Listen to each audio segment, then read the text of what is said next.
बिस्मिल्लाहिर्रहमानिर्रहीम, अस्सलामु अलैकुम। प्रोग्राम मुकाबिल के साथ इस्लामाबाद स्टूडियो से मैं हूं सरवत वलीम, रऊफ क्लासरा, आमिर मतीन स्टूडियोज में हमारे साथी मौजूद हैं। आज के प्रोग्राम के आगाज पर आपको बताएंगे बहरिया टाउन अमल दरामद केस से मुताल्लिक सुप्रीम कोर्ट ने बहरिया टाउन कराची की 460 अरब रुपए की पेशकश को कबूल करते हुए सिंध हुकूमत और बहरिया टाउन के खिलाफ नैब को रेफरेंस दायर करने से रोक दिया। अगर बहरिया टाउन ने किसी भी मौके पर लगातार 2 अक़सात अदा ना की तो इसे डिफॉल्टर करार दे दिया जाएगा। सुप्रीम कोर्ट ऑफ पाकिस्तान का फैसला। सिंध हुकूमत की रकम हवालगी की इस्तदा को भी अदालत की जानिब से मुस्तरद कर दिया गया। बहरिया टाउन कितनी रकम कब अदा करेगा और बहरिया टाउन के रिहायशियों के लिए क्या ऑप्शंस दी गई हैं, इससे मुतालिक डिटेल आपके साथ शेयर करेंगे। आगे बढ़ेंगे तो सुप्रीम कोर्ट ऑफ पाकिस्तान की ही बात करेंगे। सुप्रीम कोर्ट का झूठी गवाही और झूठे शवाहिद देने से मुतालिक भी तारीखी फैसला। कोई भी गवाह जो जानबूझकर झूठ का मुर्तकिब हुआ उसके खिलाफ कार्रवाई की जाएगी। एक केस में झूठ बोलने वाले के तमाम केसेस में गवाही को मुस्तरद कर दिया जाएगा। सुप्रीम कोर्ट ने झूठी गवाही और झूठे शवाहिद देने वालों के हवाले से क्या सजाएं तजवीज की हैं और नजरिया जरूरत के खालिक जस्टिस मुनीर का गवाही में झूठ के बारे 68 वर्ष पुराना ऐसा कौन सा असूल था जिसे सुप्रीम कोर्ट ने मुस्तरद कर दिया, इसकी तफसील भी आपके साथ शेयर करेंगे। प्रोग्राम के जब दूसरे हिस्से की जानिब बढ़ेंगे तो आपको बताएंगे कि न्यूजीलैंड में दहशतगर्दी के एक ही वाक़े के बाद वज़ीर आज़म ने वहां पर खुदकार हथियारों पर पाबंदी आयद कर दी, मगर दूसरी जानिब 70,000 अफराद के दहशतगर्दों के हाथों मारे जाने के बावजूद तहरीक इंसाफ की हुकूमत ने ऑपोजिशन के मुतालबे पर दिसंबर 2018 में ममनुआ असलहा के लाइसेंस को मुअत्तल शुदा लाइसेंस को बहाल करने समेत तमाम तर आयद पाबंदियां भी उठा ली। क्या हुकूमत पाकिस्तान खुदकार असलहे के हवाले से अब कोई नजरसानी करेगी? इस सवाल का जवाब भी जानने की कोशिश करेंगे। प्रोग्राम के जब आखिरी हिस्से की जानिब बढ़ेंगे तो आपको बताएंगे कि नून लीगी हुकूमत का एक और कारनामा, लीगी सैनिटर्स के करोड़ों रुपए के तरक्याती फंड्स साबिक वज़ीर आज़म नवाज शरीफ के दामाद कैप्टन रिटायर्ड सफ्दर के हल्के पर तोहफतन खर्च कर दिए गए। मुकाबिल तमाम डॉक्यूमेंट सामने ले आया, वो भी आपके साथ शेयर करेंगे। और आखिर में आपको बताएंगे कि पाकिस्तान में प्राइवेट सेक्टर्स की नौकरी करने वाले अफराद कई सालों से तनख्वाहों में इजाफे के मुंतज़िर हैं। बड़ी प्राइवेट कुरियर कंपनी है जहां पर 25 साल से काम करने वाले शख्स की गुज़श्ता 5 सालों से तनख्वाह नहीं बढ़ी है। पाकिस्तान की एक बेटी ने वज़ीर आज़म पाकिस्तान इमरान खान से क्या अपील की है वो आपके साथ शेयर करेंगे, मगर सबसे पहले वो फैसला हम शेयर करने की कोशिश करेंगे। आमिर साहब, बहरिया टाउन के हवाले से खास तौर पे हम बात करेंगे। यकीनी तौर पे पेशकश कबूल कर ली, लेकिन बड़ी खबर तो ये भी है कि कोई भी नायब अब जो है वो रेफरेंस दायर नहीं कर सकेगा। अभी तक तो यही है कि नैब रेफरेंस नहीं करवाई जाएगी। ये मैं समझता हूँ कि ये पाकिस्तान की तारीख की बिगेस्ट एवर लैंड ग्रैब, ये जो था, इससे बड़ी लैंड ग्रैब, कब्जा का इससे बड़ा पाकिस्तान की तारीख के अंदर कोई वाक़या नहीं है। इसके अंदर 25,000 एकड़ ज़मीन पे कब्ज़ा था। 25,000 एकड़ ये समझ लेंगे कई दुनिया में 10-15 मुल्क हैं जिसका रकबा इससे कम है। माल्टा मेरे हाल 75,000 एकड़ है, लग्जमबर्ग शायद इससे 6,000 एकड़ पे ऊपर है। सो इसमें से इसका रकबे का वुसअत इतनी बड़ी है कि इसमें से कई मुल्क निकल सकते हैं, इससे छोटे मौजूद हैं नक्शे के ऊपर दुनिया के। और इसको अलाउ कर दिया गया। आज जो है ना, इसके अंदर बेताशा गैर कानूनी काम हुए थे, एक नहीं था हुआ, कई। पहले तो ये है कि ये दिया ही गलत गया था कि सिंध गवर्नमेंट जो है, MDA जो है, मलीर डेवलपमेंट अथॉरिटी, वो दे ही नहीं सकती थी। उन्होंने बलूचिस्तान के बॉर्डर के ऊपर ज़मीन लेके तो ये शहर कराची के अंदर बड़ी प्राइम लैंड जो है वो दे दी, 7,000 एकड़ के करीब। उसके बाद उसके इर्द गिर्द जो है वहाँ पे सारे गवर्नमेंट की ज़मीन के अलावा लोगों के जो तारीखी गांव थे, कब्ज़े पुलिस के ज़रिए और एडमिनिस्ट्रेशन के साथ मिलके 7-8 हज़ार एकड़ और पे ख़रीदो फरोख्त, सस्ती लड़ाई मार कटाई, मन मर्जी के रेटों के ऊपर वो करवा के 15-16 हज़ार एकड़ इकट्ठी कर ली। वो भी गैर कानूनी, उसके अंदर भी काफ़ी चीज़ें थी। तो अदालत ने, जस्टिस एजाज अफजल साहब ने बहुत दलेराना फैसला करते, मेरा पाकिस्तान की तारीख का दलेराना तरीन फैसला करते हुए उसको गैर कानूनी करार दे दिया गया था। इवन बैकग्राउंड बताना लोगों को ज़रूरी है, क्योंकि लोगों को जो केसेस का, इवन जिनके प्लॉट्स नहीं भी हैं, प्लॉट्स हैं भी हैं, उनको भी कई दफ़ा पूरा केस की नौयत नहीं पता होती। तो वो उन्होंने उसको गैर कानूनी दरबार के उन्होंने कहा था ये ज़मीन जो है ना वापस की जाए। अब उसका फिर एक इम्प्लीमेंटेशन बेंच था, उस इम्प्लीमेंटेशन बेंच का ये फैसला आया। तो गैर कानूनी उसके अंदर चीज़ पहले ये थी कि वो गैर कानूनी दी नहीं जा सकती थी ज़मीन बलूचिस्तान की बॉर्डर के ऊपर ज़मीन के एक्सचेंज में। उसके बाद फिर 7-8 हज़ार ज़मीन जो उसके इर्द गिर्द खरीदी गई वो भी काफ़ी गैर कानूनी थी, उसके अंदर ज़्यादातर गैर कानूनी तरीके से। उसके बाद 2016 में गवर्नमेंट ने बंद कर दिया, अदालत ने बंद कर दिया कि आप मज़ीद कम अज़ कम इसका फैसला होने वाला है तो आप खरीदो फरोख्त ना करें। उसके बाद वो 25,000 एकड़ तक ले गए उन्होंने, और 7-8-10 हज़ार एकड़ जो है मज़ीद खरीद ली, और इश्तिहार भी देते रहे और लोग भी पैसे देते रहे और वो भी पैसे लेते रहे। तो इसके अंदर अब मुख्तलिफ इसकी ये फैसला आ गया कि जनाब ये क्वेश्चन जो पाकिस्तान के कोई 10 किस तरह के मुकदमे चल रहे हैं, फैसला होता है कि रेगुलराइज कर दें थर्ड पार्टी इंटरेस्ट। ये बड़े फैंसी से वर्ड्स हैं, इसका मतलब ये होता है कि गैर कानूनी काम हो गया है, अब क्योंकि लोगों के पैसे लग गए हैं, अब क्योंकि इसके अंदर बड़े चूचके भी है, चुनाचे भी है, तो इसका कोई दरमियानी रास्ता निकाला जाए। ये दरमियानी रास्ते को रेगुलराइज कहते हैं। अब इसके अंदर ये था कि ये तो पहले ही कह चुकी थी सुप्रीम कोर्ट के ये गैर कानूनी है। अब देखना ये था कि जिन्होंने गैर कानूनी हरकत की हैं, आया आखिर में आर दे बेटर ऑफ, उनका फ़ायदा होता है या नुकसान होता है। इस फैसले के बाद ये जो है ना बहुत ज़्यादा, ऑफ कोर्स ये सुप्रीम कोर्ट का फैसला है तो एक लिमिट तक हमें, मगर आपको फैसला आ चुका है तो हम ओपिनियन दे सकते हैं। तो क्लियरली नज़र आता है कि इसमें मलक रियाज और वो तमाम लोग, वो हज़ारों वो बाबू जो इसके अंदर तमाम ही धौंस धांधली फ्रॉड झूठ सारा कुछ ही इसके अंदर हुआ हुआ है। वो तमाम बाबू, वो तमाम सिंध के अंदर जो पॉलिटिशियंस, गवर्नमेंट चीफ मिनिस्टर से लेके डाउन टू पीएन्स तक जो है हज़ारों अफराद जिन्होंने गैर कानूनी काम किए वो भी सारे बच गए।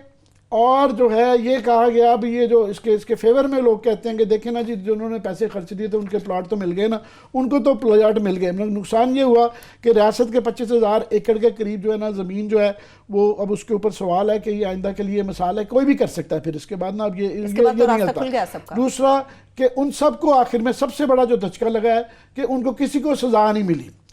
बाकी ये कहा जा रहा है कि जी देखें, नैब ने पूरी अपनी तारीख के अंदर 12 अरब रुपये इकट्ठे किए तो सुप्रीम कोर्ट ने जो 460 अरब रुपये उनसे निकलवा लिया। 460 अरब रुपया है, इसमें से 25 अरब उन्होंने डाउन पेमेंट करनी है अगस्त तक। उसके बाद 2.25 अरब रुपया मंथली 3 साल के लिए किस्तों में पेमेंट करनी है। अगर वो नहीं देंगे डिफॉल्ट तो फिर कुछ अर्से बाद 4 साल बाद उनको वो जुर्माना मार्कअप दिया जाएगा और उनकी इस दौरान में ज़मीन मॉर्टगेज करके रखी जाएगी ताकि डिफ़ॉल्ट अगर करेंगे तो ये फिर मामला ख़त्म हो जाएगा।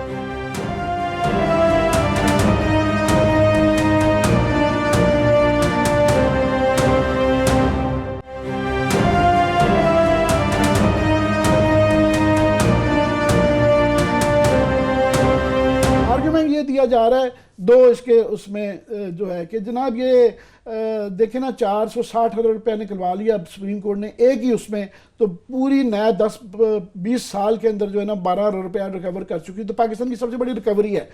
रिकवरी बिल्कुल ये है, मगर रिकवरी जब आप देखें कि नैब की अपनी ही ये रिपोर्ट थी कि इन्होंने 20,000 अरब रुपया डिपॉजिटर से इकट्ठा किया था जी। 20,000 अरब रुपया इकट्ठा करके अगर 460 रुपया वो भी 7 साल के अंदर किस्तों में दिए हैं, तो मैं पिछले प्रोग्राम में कह रहा था ये मुझे ये क्लासेस आपको ऐसी डील दिलवा दें क्योंकि ये लैंड की प्राइसेस बढ़ेगी। ये आज अगर 460 अरब रुपया है ना तो ये अब इसके बाद इसकी प्राइस जो है ये उसी में से ये 2-3 दिनों महीनों सालों में हो जाएगी। 7 साल के अंदर जो है इसी में से कमा के इसी में से निकाल के देना है। अभी अगर लट से कि 2,000 अरब रुपये में से वो आज भी 460 अरब रुपया दे दें और डेवलपमेंट की जितनी मर्जी लगा लें, 500 अरब रुपये लगा लें, 700 अरब रुपया लगा लें और कहें जी ज़मीन की खरोगत के भी 200 अरब रुपया 400 अरब रुपया डालें, जितना जोर डालें तो फिर भी कई 100 अरब रुपया बच्चे की जो मैथ्स होती है ना उसके भी नज़र आ रहा है कि ऑलरेडी बच गए।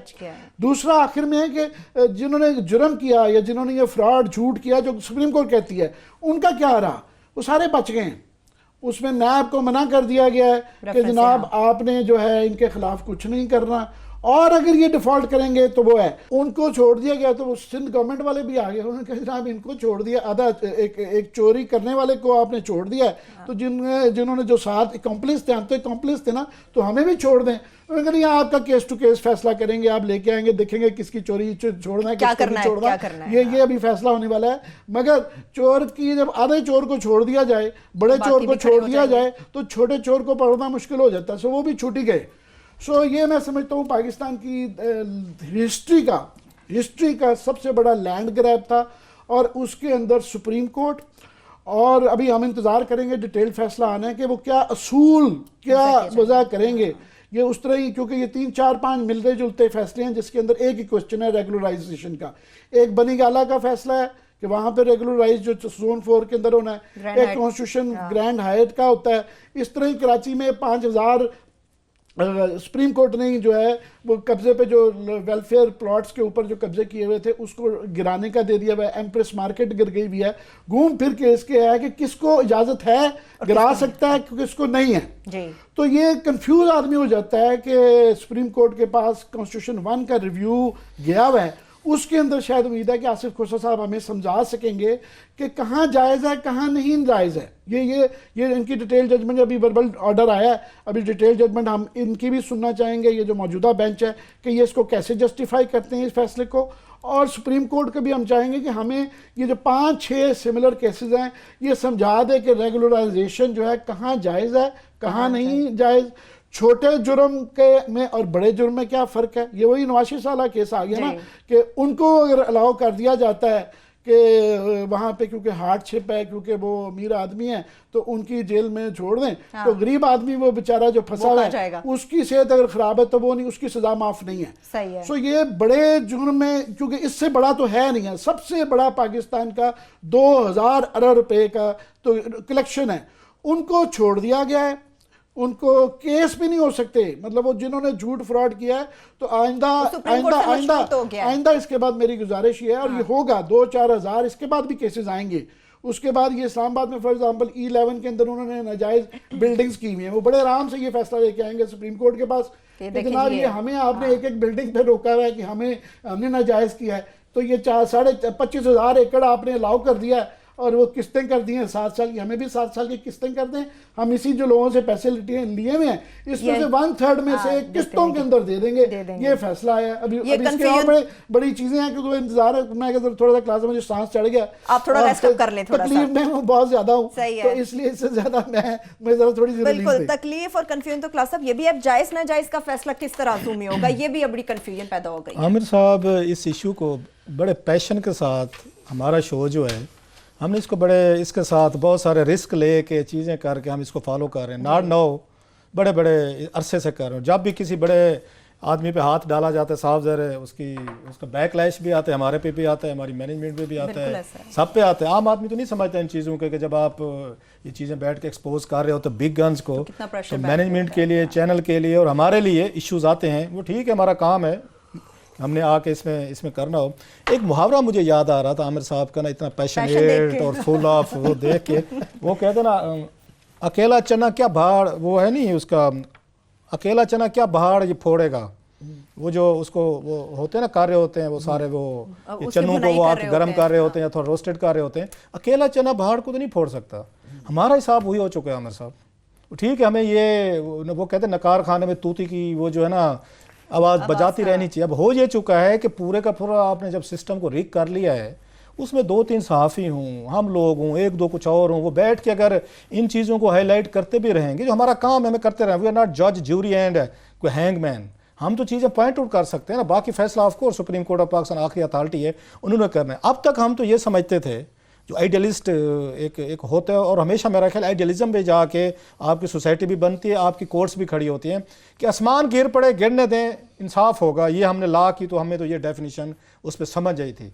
अब अगर ये समझा जा रहा है कि नहीं, कहीं पे कुछ उस पर नज़रिया ज़रूरत भी दिखाया जा सकता है, कहीं पे थोड़ी सी फ्लेक्सिबिलिटी भी दिखाई जा सकती है। ये वही बार्गेनिंग जो नैब करता रहा है हमेशा से, जो बार्गेनिंग प्ली बार्गेन जिसकी बात होती थी वहाँ पे, तो नैब भी यही काम करता रहा है। अब सवाल सबसे बड़ा यही पेश आने वाला है कि सर किसी का आपकी ऐड कर दूं कि प्ली बार्गेन के अंदर भी जो है ना, कम से कम वो बंदा कॉन्विक्ट हो जाता है। इसके अंदर प्ली बार्गेन के अंदर सजा ही कोई नहीं है, वो सारे चुट गए हैं। कन्विक्ट नहीं होता सर उसमें 2-3 और चीज़ें कन्विक्ट नहीं होता, घर चला जाता है सर। अगर उसने 1000 रुपए की चोरी की है ना सर, तो 500 रुपए देता है, और या 300 रुपए देता है। प्ली बार्गेन में कन्विक्शन है, नहीं सर, वॉलंटरी रिटर्न में नहीं है।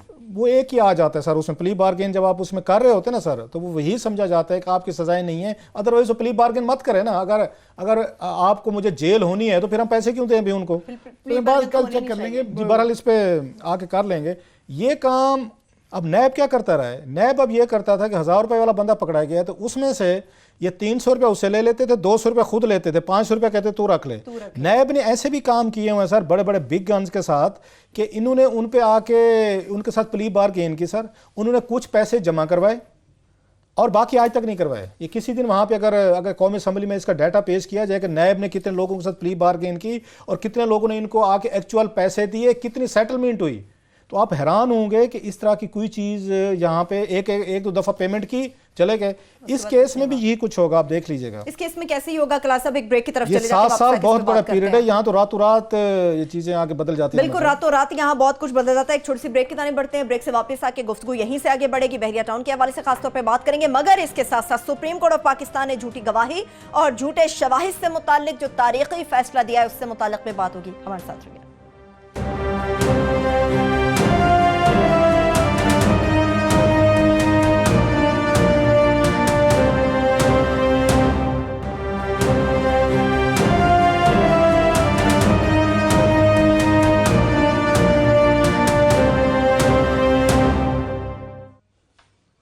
ब्रेक के बाद एक बार फिर से प्रोग्राम में हम आपको खुश आमदेद कहेंगे। क्लास ऑफ बहरिया टाउन के हवाले से बात मैं उसको बता दूं, अभी मेरी और आमिर साहब की वो बहस हो रही थी ना, उस पर प्ली बारगेन पे कि सज़ा होती है, तो एक अभी मुझे मैसेज आया है, तो वो हमारा प्रोग्राम देख रहे हैं, मुकर्रम अब्बास साहब हैं, एडिशनल डायरेक्टर नैब, साबिक ये एडिशनल डायरेक्टर नैब है मुकर्रम अब्बास साहब, उन्होंने मुझे भेजा है, अभी मैसेज देखा है तो उन्होंने हमें करेक्शन किया, तो वो कहते हैं जो बात आमिर साहब कह रहे हैं वो ठीक कह रहे हैं कि प्ली बारगेन भी ये होती है, कन्विक्शन होती है, तो उसके लिए 10 साल आपको कन्विक्शन होती है। लेकिन जो बात मैं कह रहा था वो भी ठीक थी, मुकर्रम अब्बास ने हम दोनों को खुश कर दिया है। वो ये है कि उन्होंने कहा जनाब कि इसमें सज़ा अनाउंस हो जाती है, आपको 10 साल की सज़ा है या जो भी आपको प्ली बारगेन आपने पे की है, लेकिन आप जेल नहीं दें आप जाते, but you carry the tag of a punished, disqualification रहती है, डिस्क्वालिफिकेशन भी रहती है, आपकी पनिशमेंट भी रहती है, लेकिन पब्लिक ऑफिस में होल्ड कर सकते हैं, बैंक लोन नहीं मिल सकते, बला बला सारी। सो उनका ये कहना था कि उसमें मिलती है आपको ये सज़ा होती है, लेकिन आप जेल नहीं जाते उसके बाद। और दूसरा वो जो वॉलंटरी VR जिसको कहते हैं रिटर्न, जी, वो जो है उसमें जो है ना वो नहीं है, उसमें कन्विक्शन नहीं है, तो इसीलिए लोग पहले चॉइस देते हैं ना आपको कि वॉलंटरी रिटर्न कर लें, क्योंकि वंस अगर आप क्रॉस कर जाएं तो फिर उसके बाद कन्विक्शन आनी होती है। तो दूसरी लेकिन कमिंग टू, मैं थोड़ा सा इस पे जो उस पे अदालतों का हम ज्यादा साफ जरा बात नहीं कर सकते, कमजोर से लोग हैं हम। शाम से अब तक मैंने कोई टेलीविजन चैनल देखा नहीं था अल्हम्दुलिल्लाह जिसके ऊपर इसका कोई डिटेल जिक्र आ रहा हो, प्राइम टाइम के तमाम ही शोज थे। सो यही है काफी बताने के लिए कि कितनी कंट्रोल है और कितना ज्यादा पावरफुल लोग हैं ये। अच्छा, लास्टली इसमें एक दो अच्छी चीजें भी हुई हैं, मसलन सिंध हुकूमत आज मालिक बन गया कि जनाब 460 अरब हमें दें जी, रकम के हवाले जो बात हमने यहाँ पे की थी कि जनाब आप तो उसमें शामिल थे और सिंध को अगर 460 अरब मिल गए तो आप लोगों ने फिर खा जाना है। अब इस पैसे की यूटिलिटी जो है वो सबसे बड़ा एक अहम इशू है कि $4 बिलियन के करीब की जो मनी बनती है, इसको यूज कैसे किया जाएगा। फिर इन्हीं ये जो आपके ब्यूरोक्रेट बैठे हैं यही लोग वो आके इस्तेमाल फिर करेंगे, यही सियासतदानों के पास ये पैसा जाएगा, यही फिर स्कीमें बनाएंगे, यही प्रोजेक्ट बनाएंगे, और एक दिन पता चला जाएगा कि जनाब आपका 460 रुपया जो है ना वो भी आके हवा में उड़ गया है। और आमिर साहब ये बड़ा मुश्किल है इस मुल्क में बड़े आदमी का यहाँ पे ट्रायल करना। हिंदुस्तान पाकिस्तान में ये तरीक नहीं है, मैं बार बार लोगों को बताता रहता हूँ ताकि हमारे एक्सपेक्टेशन का लेवल लो रहे। यहाँ बड़े आदमी का ट्रायल नहीं हो सकता, होता है तो उसके हामी जो हैं जो लुट चुके होते हैं वो सबसे पहले आके सड़क पे आपसे लड़ने के कल हमने देखा नहीं है आगे इसकी पीपल्स पार्टी की। सो हमारे सिस्टम में सर गुंजाइश नहीं है आमिर साहब के बिग गन्स की आप ट्रायल कर सकें, उनको आके यहाँ कन्विक्शन कर सकें या उन कन्विक्शन को कैरी कर सकें, या इतने बड़े बड़े लोग जो हैं इनको सजाएं दी जा सकें। अभी ग्रैंड हमने देखा है ना वो जो 17 रुपए की डील करके गए थे, उसमें कौन हु इज हु जो उसमें नहीं है, मुल्क के प्राइम मिनिस्टर का उसमें आपका फ्लैट है। अदालतें अगर ये देख के कहेंगी कि आपने किसी को सजा नहीं देनी, ये पूरा मुल्क एक दिन यहाँ पे जंगल बना हुआ होगा। ये सारी आपके तजावुज़ात, एक तरफ हुकूमत तजावुज़ात आके हटा रही है, दूसरी तरफ आप उनको रेगुलाइज करते जा रहे हैं। इस पैसे का कोई फायदा नहीं है सर। अल्टीमेटली सियासतदानों और ब्यूरोक्रेसी ने मिल के बंदर बांट करके ये 460 अरब खा जाना। पहले तो पूरा मिलना ही नहीं है 7 सालों में। मैं आपको नाम बताऊंगा कल 2-4 के जिन्होंने पैसे अपनी बारगेन की 2-4 करोड़ रुपए दिए, बाकी उन्होंने पेमेंट नहीं की। नैब को कहें लिस्ट पेश करे कि जिन लोगों ने आके इनके साथ प्ली बारगेन्स की और छूट के घर चले गए और उसके बाद उन्होंने बकिया पैसे नहीं दिए। और बल्कि उल्टा नैब में तो इतना जुल्म हुआ है, अपने मुलजमों से LPG के कोटे लेते रहे। इकबाल चढ़ Ahmad is a classic example. NAB के 2 चेयरमैन जो हैं जो पकड़ के लाए थे, उन्होंने उनको बिजनेस पार्टनर बना लिया अपना। तो ये सिस्टम आमिर साहब एक रिग्ड सिस्टम है, आपका मेरा एक रोमांस है लगा रहेगा। बस ये चलता रहेगा। तासुर बनाया जाता है छोटे छोटे मुकदमों में, जो है ना 2 आने 4 आने की चोरियों में करवा के जो तासुर बन रहा था कि पाकिस्तान में फाइनली जो है ना इनके ऊपर करप्शन एक इशू बन गया, लोग हाथ बढ़ने हैं, तो वो सारों को मिला लीजिए ये 2000 अरब रुपए का पाकिस्तान की तारीख की सबसे बड़ी लैंड ग्रैब, सबसे बड़े कब्जे के अंदर सबसे ज़्यादा डिपॉजिट 2000 अरब रुपया डिपॉजिटर्स का कलेक्ट हुआ हुआ है। तो इसके अंदर तो जो है ना अगर पूछा जाए, पैमाना ये रखा जाए कि चोर डाकू जिन्होंने फ्रॉड किया था, आर दे बेटर ऑफ, उनका आखिर में क्या रहा? Yes they are better off, they had final off, they had the final off, और वो विक्ट्री के निशान बना के ना यूं करके वो चले गए हैं। आपको भी मुझे भी सबको दिखा गए हैं कि ए लोग करना जो कर लो, जो करना है कर लो। लैंडमार्क अच्छा फैसला भी आया है जिसके वो जो कहा जाता है ना मुहावरा के फार रीचिंग कॉन्सिक्वेंसेज होंगे कि पाकिस्तान का निज़ाम अदल आइंदा आने वाले दहाइयों में और सालों में, दिनों में, महीनों में ये बदल जाएगा कि जो हमारे यहाँ झूठी गवाही का कोई परवाह नहीं थी कि कोई भी पर्जरी, झूठी गवाही, झूठी शहादत दे के चला जाता था, उसको पकड़ाई नहीं थी होती। तो आज 60 साल बाद पाकिस्तान के 23 मार्च के करीब जो है ना ये बहुत ही बड़ा फैसला आया है, और इसकी जितनी तारीफ की जाए कम है। उसके अंदर बुनियादी इसका बैकग्राउंड ये था कि जस्टिस मुनीर साहब जो कि डॉक्ट्रिन ऑफ नेसेसिटी के भी बानी थे, हालांकि उनके 1-2 बड़े अच्छे फैसले भी थे, मगर ये फैसला भी उनका एक था। गुलाम मोहम्मद साहब का एक केस में उन्होंने ये कहा था कि जज का काम है कि वो जज करे कि झूठी है या सच्ची है, तो ये गवाही के ऊपर नहीं, गवाह के ऊपर नहीं रहा जा सकता। उसकी वजह से 50-60 साल से जो लोग झूठी गवाही देते थे और कुरान के ऊपर हाथ रख के ओथ के अंदर हलफ लेके लोग झूठियाँ जाते थे, वो बच जाते थे। अब इसके बाद जो है ना फैसले के ये कर दिया गया कि नहीं जनाब, आइंदा अगर कोई झूठी गवाही देगा अंडर ओथ, दुनिया भर में पर्जरी की बहुत सख्त सजा, तमाम वेस्टर्न डेमोक्रेसीज़ के अंदर, इवन नॉन डेमोक्रेसीज़ के अंदर भी झूठ बोलने की बहुत सज़ा होती है। रफली जितनी आपको झूठ बोलने की वजह से जितनी दूसरे को सजा हो उतनी आपको होती है, 3 साल 7 साल उसकी मुख्तलिफ क्लॉजेज हैं। मगर अच्छी खबर ये है कि आइंदा ये झूठ बोल के गवाहियों के जो केस बदल जाता था और इसकी बेदरेग लोग इसको झूठ बोलते थे, तो आइंदा मेरा ख्याल है उसके ऊपर कदम लगेगी और एक बहुत बड़ा डिटेरेंस होगा, अदल का निज़ाम बेहतर होगा। ठीक है, कदम की बात की क्लास। अब अभी हमें न्यूजीलैंड से मुताल्लिक़ खासतौर पे बात करते हैं, ज़रा थोड़ी सी इस पे बात कर लें जो आमिर साहब ने की है। वो कहते हैं ना पुरानी आदतें इतनी जल्दी नहीं जाती आमिर साहब। एक बुक है उसके strangers in India, PK. Moon की बड़ी खूबसूरत किताब है कि अंग्रेज़ जो हैं उन्होंने आके सारा सिस्टम कैसे कायम किया था, ऑक्सफर्ड से कैसे कैसे नौजवान लड़कों को पकड़ के लाए, लालचें लेके कि चलें वहाँ पे हिंदुस्तान में हुकूमत करेंगे और आपने कैसे करनी है। बड़ी खूबसूरत उसमें उन्होंने चीज़ें उस वक्त की लिखी हुई है कि यहाँ पे सिस्टम आज से 200 साल पहले का बता रहा हूँ सर, उस वक्त भी सिस्टम झूठ पे ही कायम था, सारा झूठ पे ही चला रहे थे। और यहाँ पे उन्होंने लिखा था कि ये जो आप यहाँ पे क्रिमिनल लॉ सिस्टम ला रहे हैं ये उन सोसाइटीज़ के लिए है जो ऑनेस्ट ये सोसाइटीज़ होती हैं, वहाँ झूठ की और सच की जिसमें अहमियत होती है। जहाँ किसी पे ये लग जाए ना कि इसने पर्जरी की है, झूठ बोला, उसको दफ्तर छोड़ना पड़ जाता है, उसको मुआशरे में मुंह नहीं दिखा सकता, वो बहर नहीं सकता। यहाँ तो आपको याद है कि बहुत सारे लोग जो हैं वो आला ऐलान हम बाई हैबिट झूठ बोलते हैं, ज़रूरत भी नहीं होती सम टाइम। मतलब आपने मुझसे पूछा राउत साहब आप 5 मिनट लेट हो गए, मैंने 2 झूठ बोल देने आपको जस्टिफाई करने, हालांकि मैं बता दूं मैं फलां जगह हो गया, वो नहीं भाई हैबिट, हम वो कहते हैं हैबिचुअल हम यहाँ पे लायर बन चुके हैं। ओवरऑल पूरी सोसाइटी का मैं आपको बता रहा हूँ, ये जो लॉज हैं, ये कवानीन हैं, ये ऑनेस्ट ये सोसाइटीज़ के लिए होते हैं। लेकिन एक आगे हम उस पर बात कर सकते हैं कि चलें कोई बिगिनिंग हुई भाई, हम इसको सिफर से शुरू कर रहे हैं। सबसे ज़्यादा झूठ कौन बुलवाता है? जान के मान पाऊँ, वकील बुलवाते हैं जो केस जिन्होंने ठोकने होते हैं अदालतों में कि आमिर साहब पे मैंने केस किया, 4 बंदे ले झूठी गवाही, हाँ जी मैंने चाकू छुरी देखी थी इनके हाथ में। सबसे बड़ा जिसने इंसाफ लेके देना है, जब वो झूठे हुए आपके गवाह तैयार करके प्रैक्टिस करवा रहा होते अपने उसको मुक्किल को, और ये गवाहों के आपने कैसे अदालत में गवाही देनी, उसमें आके चीफ जस्टिस साहब क्या करेंगे? एक चीज़ हो सकती है, अगर चीफ जस्टिस साहब, अगर मेरी हम्बल एक सजेशन है, क्योंकि बहुत ज़्यादा बातें हो गई हैं, आज ज़्यादा हम गुस्ताखी नहीं कर सकते, फिर हमें तलब कर माफ़ी मांग ली। आप बड़े समझदार हैं, आप बड़े समझदार। खैर वो ये है कि सर आपने इस पर बड़ा अच्छा फैसला दिया है, नो डाउट। आपने इस पर पहले जो आए थे कत्ल के केस में, दीगर में अच्छी ऑब्जर्वेशन दी है। आप चाहते हैं कि आपके बकिया जो 8-10 महीने हैं कि इसको आके इंस्टीट्यूशनलाइज करके जाएं, एक इम्प्लीमेंटेशन बेंच बनाए सर, वन जज ही क्यों ना हो। इम्प्लीमेंटेशन बज का जो हाल देखा मैंने ना थोड़ा सा मेरा ये ख्याल है, क्योंकि उसमें अगेन खोसा साहब इज अ डिफरेंट स्टोरी, उनको थोड़ा सा मेरा ख्याल मैं डिफरेंट ट्रीट करता हूँ उस पर कि अगेन ये इससे पहले ये चीज़ें वो नहीं हुई थी। वन जज तो आप इस पे लगा दें सुप्रीम कोर्ट ऑफ पाकिस्तान का कि जो इस पाकिस्तान में जो झूठे केसेस रिपोर्ट हो रहे हैं उन पे कोई उनको सजाएं देने का कोई थोड़ा सा प्रोसेस फॉलो अप तो करवा लें आप।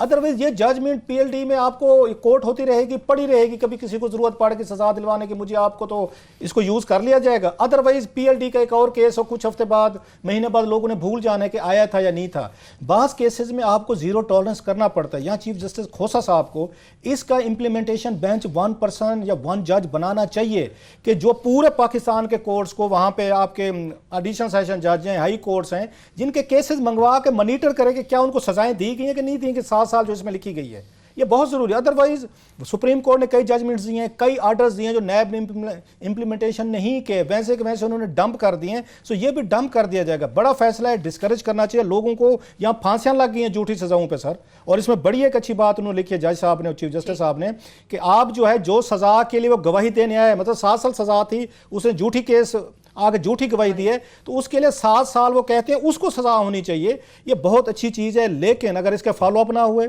इस पे इंप्लीमेंटेशन बेंच आपने ना बनाया जो बैठ के पूरे का पूरा सिस्टम को फॉलो करे, इनको सजाएं दिलवाए, एक ट्रेंड सेट करे, एक अदरवाइज ये पीएलडी का एक और केस होगा, कभी कोई जरूरत पड़ेगी तो निकाल लिया जाएगा। फैसलों की बात हुई, एक छोटे से ब्रेक से वापस आएंगे तो जानने की कोशिश करेंगे कि न्यूजीलैंड में दहशतगर्दी का एक ही वाकया हुआ, बहुत बड़ा फैसला कर लिया गया कि खुदकार हथियारों पर पाबंदी आयद कर दी गई।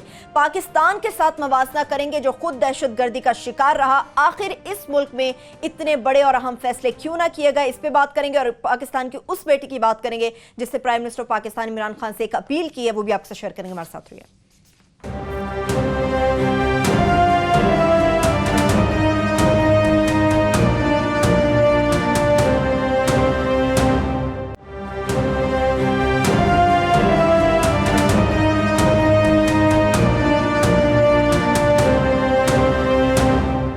ब्रेक के बाद एक बार फिर से प्रोग्राम में हम आपको खुशामदीद कहेंगे। न्यूजीलैंड के हवाले से बात करेंगे। मैं क्लास साहब इससे पहले आप कुछ डिस्कस अमर साहब एक ईमेल आई थी मुझे आज ही, यहाँ पे आपको बड़ी कोरियर कंपनी है तो वहाँ पे एक स्टाफर हैं, तो वो मेरे ख्याल 25 साल से वहाँ काम करता था। उनकी बेटी ने मुझे आज एक ईमेल की, उनका ये ख्याल है, उन्होंने लिखा, इसलिए हम शेयर कर रहे हैं कि वज़ीर-ए-आज़म पाकिस्तान आपका शो देखते हैं, क्योंकि एक दो दफ़ा उन्होंने जिक्र किया अपने उसमें तकरीरों में, तो लोगों को ये इंप्रेशन मिला है कि शायद वो हमारा शो देखते हैं। तो उन्होंने जो कहानी लिखी, इट्स वेरी पेनफुल ये स्टोरी जो है। उन्होंने कहा जनाब कि 25 साल से मेरे वाले साहब जो हैं वो काम कर रहे हैं, और उनकी आखिरी दफ़ा जो उनकी यहाँ पे उन्होंने सैलरी बढ़ाई थी 5 साल पहले बढ़ाई गई थी। 5 सालों में कितनी इन्फ्लेशन हुई है, अगर 10% भी रखें आप, जो कुछ भी इससे कम भी रख लें, तो 1 रुपया उनका नहीं बढ़ाया गया। तो उनका कहना यह था कि बेनज़ीर भुट्टो साहब के दौर में कुछ प्राइवेट सेक्टर के लिए रेगुलेट किया गया था कि इनकी सैलरीज जो हैं कहाँ तक होनी चाहिए, नहीं होनी चाहिए, क्योंकि ये कैपिटलिस्टिक एक सोसाइटी है कि अब उसकी मर्जी है कि ये प्राइवेट सेक्टर में इनको रेगुलेट करने के लिए कोई ऐसा सच नहीं है कि इनकी सैलरीज कैसी होनी चाहिए, कोई कमीशन नहीं है। भी है 15-18 में, अगर वो इम्प्लीमेंट नहीं होती है, वो हो भी सही, अब 15-18 में किसका गुजारा होता है। सो उनका ये कहना था कि हम बहन भाई हैं, हमारे इश्यूज हैं, अखराजात हैं। अब प्राइवेट सेक्टर में आप ज़्यादा वो अब बारगेन भी नहीं कर सकते, ऑलरेडी मार्केट में जॉब्स नहीं है, यहाँ पे अच्छी खासी बड़ी तादाद नौजवानों की बेरोज़गार है। सो उन्होंने अपील की प्राइम मिनिस्टर ऑफ पाकिस्तान से कि अगर आप मुनासिब समझें और बाकी उसे टाइम निकाल के ये भी देख लिया जाए कि प्राइवेट सेक्टर के जो यहाँ पे पार्लियामेंट है, कुछ आप उनके साथ बैठें कि रेगुलर इंक्रीमेंट, मतलब एनुअल को इंक्रीमेंट का कुछ ला तो लाया जा सकता है कि जनाब आपके एम्प्लॉइज़ हैं, स्टाफर हैं, आप इनको क्या सैलरीज दे रहे हैं, कितनी दी जा रही है। लेबर पॉलिसी भी अब अनाउंस कर दें, वो जो एक नया पाकिस्तान की लेबर पॉलिसी मिसिंग है। आमिर साहब उसमें क्योंकि सब लोग यहाँ इंडस्ट्रियलिस्ट हैं, वो इमरान खान की पार्टी में वही है, बिग गन्स हैं, वही ये बड़े बड़े लोग हैं, नवाज शरीफ साहब भी, जरदारी साहब भी, अब सारे इंडस्ट्रियलिस्ट बन चुके हैं। अब किसी को जरूरत नहीं है कि लेबर पॉलिसी बना सके, इंप्लीमेंटेशन करवा सके। अब वो दौर चले गए हैं कि अब आप बैठ के लेबर के, किसानों के, मजदूरों का, सबसे बड़ा इस्तेसाल तो हुक्मरान अपनी मिलों में, अपने कारखानों में, अपने एस्टेब्लिशमेंट में यही करते हैं। सो वो तो नहीं आएगी। एक उन्होंने हमें कहा था, हमने बता दिया आगे, उसके बाद मिनिस्टर कंपैशन की बहुत बात करते हैं कि तरस खाना चाहिए, तो ये गुरबा और ये पिसे हुए तबके के ऊपर तरस खाना चाहिए, इनको सिर्फ रेगुलराइज करके गवर्नमेंट पॉलिसी ठीक कर लें तो बड़ा फर्क। और लास्टली एक बहुत बड़ा इदारा है, अगर वो इस पे हमें को भेजना चाहते हैं अपना वर्जन जरूर भेजें। आप भी जरा देखें, बहुत बड़ी ये लोग हैं जो काम करते हैं, आपके लिए दिन रात बैठते हैं, आवर्स का ख्याल नहीं करते। आप इनको एनुअल रेज दें, इंसान हैं, आपकी कंपनी के लिए काम कर रहे हैं। आप 1-2 रुपया बढ़ा भी लेंगे ना तो मेरा ख्याल आवाम को असर नहीं पड़ेगा। अगर आप ऑलरेडी 100 रुपया ले रहे हैं, 2 रुपए आप ऐड करके, वो 2 रुपए का फंड करके भी इनको तनख्वाहें जरा बढ़ा देंगे, चलें कुछ इस तरह की फैमिलीज हैं जिनको रेज नहीं मिल रहे, पैसे नहीं मिल रहे, उनको कुछ भला हो जाएगा। ये कि मेरा ख्याल है बहुत बड़ा इदारा है और बड़ा रिस्पेक्टफुल है, बड़ा इसका नाम भी है। वी एक्सपेक्ट इसी मैनेजमेंट से, मालकान से, कि आप भी ज़रा कंपैशन को दिखाएं। हर बात के इंतजार ना करेंगे हुकूमत कानून बनाएगी, कोई डंडा मारेगी तो फिर हम कुछ करेंगे। अपने वर्कर को, स्टाफर को आप भी थोड़ी सी सहूलतें हर साल आपको रेज उनको देना चाहिए। ठीक है, नेक्स्ट अप क्लास, अब न्यूजीलैंड के जो खुदकार हथियारों पर पाबंदी हुई है उसका जरा। आमिर साहब, आज इमरान खान साहब ने ये टेलीफोन किया है, उन्होंने इनको वहाँ पे ये न्यूजीलैंड की वज़ीर आज़म को। अच्छा, हमारे यहाँ पाकिस्तान में एक नया कल्चर आ गया, हमने ना बहुत सारे लीडर ढूंढे, लोकल कुछ नहीं हमारे पास। मसलन शहबाज शरीफ साहब एंड कंपनी भी थे, तो उस आपको याद अब्दुल्ला गुल साहब थे तुर्की के, वो कहते हैं हमें अब्दुल्ला गुल जैसा लीडर चाहिए, वो हमेशा कहते थे। उसके बाद तैयब अर्दगान साहब आ गए, तो हमारा हर लीडर कहते हैं हमें तैयब अर्दगान चाहिए। फिर किसी दौर में महातीर साहब हमारे बड़े फेवरेट, कल आ भी रहे हैं, शायद आज पहुँच भी गए हैं। तो अब हमें हर वक्त ना एक फॉरेन रोल मॉडल चाहिए। लोकल तो हमारी विजडम ही नहीं है ना, हमारे अंदर इतनी कैपेसिटी है। सो हम जहाँ पर भी देखते हैं कि फ़लाँ ने बड़ा अच्छा डिलीवर किया है, फ़लाँ ने बड़ा, आपको याद हो नीतीश कुमार साहब को बुलाया गया था, चीफ मिनिस्टर साहब थे, इमरान खान ने बुलाया था लाहौर में, उन्होंने आके उसमें उन्होंने खिताब किया था, उन्होंने आके बताया था गुड गवर्नेंस, और उसके उलट हो रहा है। जो उस वक्त वो करवाते थे कि हम ऐसे चलाएंगे, उसके बाद वो बीजेपी के साथ मिल गए थे जाके, वो जिसके साथ भी मिल गए। हमने तो अपनी कोशिश की ना कि हमारे पास कोई ना अक्ल है, ना समझ है, ना कमिटमेंट है, और लोगों को हमने इसी काम पे लगाया हुआ है कि ये हमने 5-6 नाम रखे हुए हैं, हमें ये लोग चाहिए, खुद हमने ऐसे नहीं बनना। इमरान खान साहब ने उन्होंने की है, उनको कॉल की है, क्या इमरान खान साहब उनको फॉलो करने की कोशिश भी करेंगे जो उस ये खतून, ये लीडर ने वहाँ पे काम किए हैं। आमिर साहब, वहाँ 50 लोगों की अनफॉर्चुनेट उनकी वहाँ पे ये उसमें किलिंग हुई है। उस खतून ने जिस तरह कंडक्ट किया, इमरान खान साहब वैसे कंडक्ट कर सकें। मसलन हम इनसे तवक्को रखते थे कि सहीवाल में उन्होंने वहाँ पे जाके पूरा ख़ानदान उन्होंने वहाँ पे आके ख़त्म किया। 3 बच्चे थे, क्या इमरान खान साहब को नहीं जाना चाहिए था? उन बच्चों को गले लगाना चाहिए था, जैसे वो खतून ये वज़ीर आज़म वहाँ पर गले लग रही थी। इन्होंने क्या काम किया सर? इमरान खान वहाँ पर नहीं गए, ना इनके पास कोई तस्वीरें हैं जो उस ये खतून के हैं। उस वक्त ये पुलिस की उसके साथ दहशतगर्दी के साथ खड़े रह गए। ना बुज़ार साहब उसके घर जा सके हैं, ना इमरान खान साहब उन बच्चों के घर गए जो छोटे से 3 बच्चे हमने देखे थे। अब इन्होंने क्या काम किया सर? कुछ थोड़ा सा सीखें उनसे। सिर्फ 50 लोगों की डेथ हुई है, उन्होंने वहाँ पे टोटल अपने लाज ही तब्दील करके रख दिया मेरे साहब कि हमने वहाँ पे गन कल्चर ख़त्म करना है। उन्होंने सिर्फ 50 लोगों की वजह से सर हमारे यहाँ 70,000 बंदा मारा गया है सर, इन्हीं की कैबिनेट ने। और हमने उस पर ये प्रोग्राम किया, फिर हम क्लिप आपको अगले हफ्ते दिखा देंगे, टाइम हमारे पास छोटा है इस वक्त। हमने आके यहाँ पे नवंबर में यहाँ शो किया था बाकायदा कि यहाँ वजारत दाखिला एक समरी लेके गई कि जितने बैन थे ऑटोमेटिक वेपन्स पे, ये शायद खकान अब्बासी के दौर में लगे थे, ये यहाँ वजारत दाखिला ने जाके इमरान खान की कैबिनेट से अपोजिशन की डिमांड पे इन्होंने तमाम जितने भी बैंड ऑटोमेटिक या राइफल्स उनके लाइसेंसेस से कैंसिल थे, इमरान खान ने वो तमाम लाइसेंसेस इन्होंने रेस्टोर किए हैं। यहाँ सुप्रीम कोर्ट ऑफ पाकिस्तान में वजारत दाखिला गई हुई थी अगेंस्ट या ये प्रोविंसेस जो हैं कि इन्होंने यहाँ पे उनको अलाउ कर दिया था कि आप बैन नहीं कर सकते, इनको दें, लोगों को असला दें, बांटें। हालांकि वो कहते हैं वायलेंस का हक सिर्फ रियासत के पास हो सकता है, इंडिविजुअल को नहीं दे सकते। पाकिस्तान दुनिया के उन चंद मुल्कों में है जहां 70,000 बंदा दहशतगर्दी में या किलिंग्स में, टेररिज्म में मारा गया है। रियासत प्रमोट कर रही है कि इनको आप इनको वेपन्स दें। चल रही है वो गवर्नर और केपी के चीफ मिनिस्टर साहब वो हंटिंग कर रहे हैं, वो बाकायदा वो प्रमोट, ये माचो कल्चर प्रमोट किया जाता है। इमरान खान साहब ने ये इसलिए ना दुनिया से जब आप हमें कहानियां सुनाते हैं ना, पहले प्रैक्टिस करें। जब आप उनको फ़ोन कर रहे हैं ना, उनको वज़ीर आज़म साहब को, अच्छा किया आपने, फिर आपको ये देखना चाहिए कि एक्सीलेंसी उसने 50 लोगों के वहाँ मरने पे उसने पूरा सिस्टम उसने चेंज करके रख दिया। आपने 70,000 बंदे मारे गए, आपकी कैबिनेट ने वजारत दाखिला की रिकमेंडेशन पे आपने नवंबर में बैठ के यहाँ पे पूरी समरी आपने वो की है, अप्रूवल दी है, जो शायद खकान अब्बासी बैन करके गए थे। और हमारी आर्मी ने और हमारा नेशनल एक्शन प्लान में शामिल था कि हमने यहाँ पे वेपन्स को वो करना है, डिस्करेज करना है, रिकवरीज करवानी है। आपने यहाँ ऑफिशियल उनको कर दिया है। तो एक्सीलेंसी आप फिर दुनिया भर में ढूंढते रहें।